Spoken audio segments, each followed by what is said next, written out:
এই এক্সক্লুসিভ ভিডিওতে আপনাদের দেখাবো সম্পূর্ণ পানামা খাল পারাপারের অভিজ্ঞতা। স্থানীয় সময় রাত 12টা।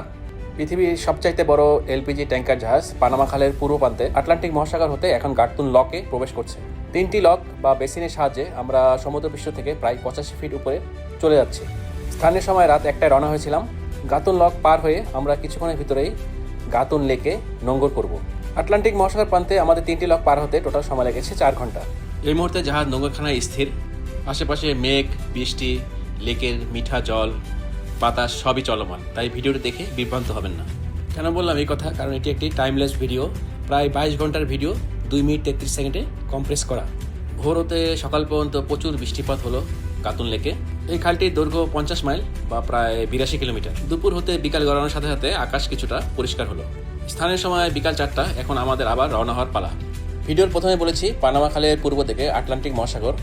সো এখন আমরা পানামা খালের পশ্চিম দিক প্রশান্ত মহাসাগরের দিকে এগিয়ে যাব। আশ্চর্যজনকভাবে এই মিঠা পানির খালটি কৃত্রিম, মানুষের তৈরি।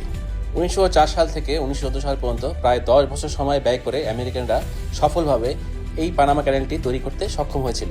এটি মানবজাতির ইতিহাসে একটি ইঞ্জিনিয়ারিং মার্বেল।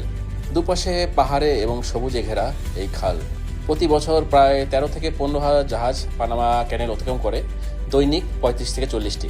এখন আমরা পেড্রো মিগুয়াল এবং মিরাফ্লোর নামে 3টি লকের মাধ্যমে আবার 26 মিটার বা 50 ফিট নিচে নেমে যাব। একটু ভালো করে খেয়াল করলে বুঝতে পারবেন জাহাজ খাল থেকে অনেকটা এলিভেটর বা লিফট সিস্টেমের মতো নিচে নেমে যাচ্ছে। প্রথম লকে প্রায় 28 ফিট নিচে নেমে গেলাম, দ্বিতীয় লকে আরও 28 ফিট এবং সর্বশেষ এ প্রান্তে তৃতীয় লকে আরও 28 ফিট, সর্বমোট 85 ফিট। আমরা মিরাফ্লোর লেকের ভিতর দিয়ে এখন প্রশান্ত মহাসাগরে প্রবেশ করব। পরবর্তী অ্যাঙ্করেজকে বলা হয় বালবোয়া অ্যাঙ্করেজ। আমরা আমেরিকা থেকে রওনা হয়েছিলাম। আমাদের পরবর্তী গন্তব্য চায়না। সর্বমোট প্রায় 30 দিন সময় লাগবে পৌঁছতে। নিরাপদে এবং সময় মতো চায়নাতে পৌঁছতে এখন আমাদেরকে বালবোয়া অ্যাঙ্করেজে প্রায় 8.5 কোটি টাকার জ্বালানি তেল সংগ্রহ করতে হবে। এতক্ষণ আপনাদের সাথে ছিলাম আমি শাকিল, শিপ সেল ও শাকিল পেজ থেকে। ভিডিওটি ভালো লাগলে শেয়ার করার অনুরোধ রইল। আল্লাহ হাফেজ।